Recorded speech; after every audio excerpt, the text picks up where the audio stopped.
What's up, everybody? It's your boy, it's Elliot. First, can we take a moment? Give me a like and subscribe if you guys like the new border going on here. I tried changing up, try to freshen up the channel a little bit. Let me know in the comments, do you like it? Did you like my old background more? I'm just curious, and I'd like to know from you guys and hear from you. Do you like the background or not? As of recording, it is Monday, so we're going to go over what happened this weekend, because in the Halo community, we are down, out, and bad.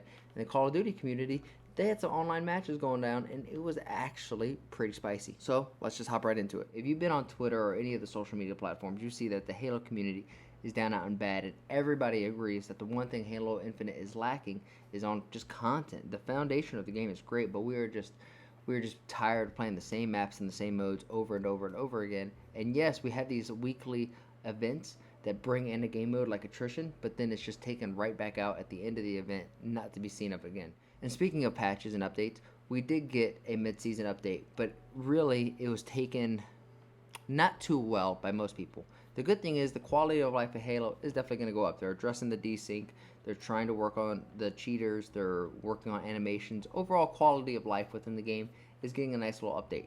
This really should have been a week 1, a week 2 thing, not a 3-month update. What really should happen is the thing that most people are upset about was there's no mention of content, no mention of maps, no mention of Forge, co-op, or really anything going into the future of the game. We were told at the end of January that we were going to get a roadmap and that it was the highest priority on their list, and we have still yet to see it, and it is officially February 21st. February ends in less than 8 days.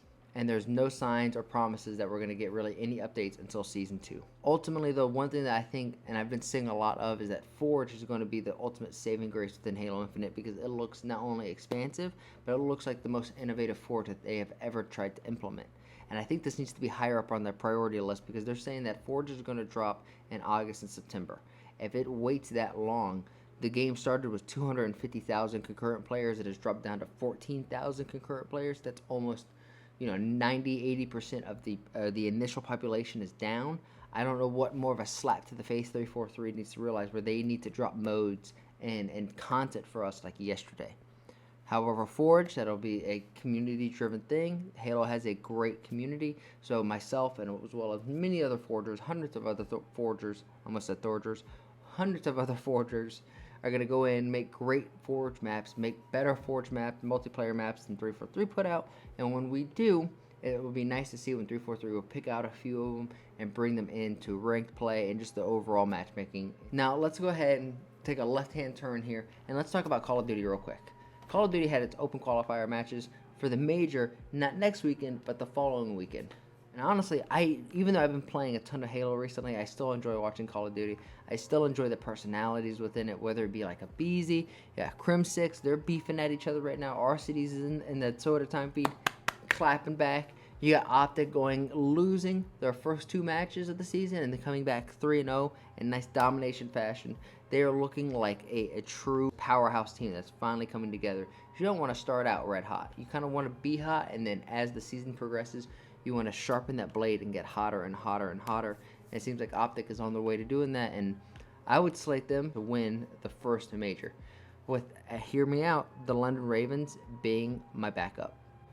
Right now, in the Call of Duty world, though, there's definitely some beef that is being had, specifically between the FaZe and the Subliners crews, even more specifically Abeezy and then Crim6.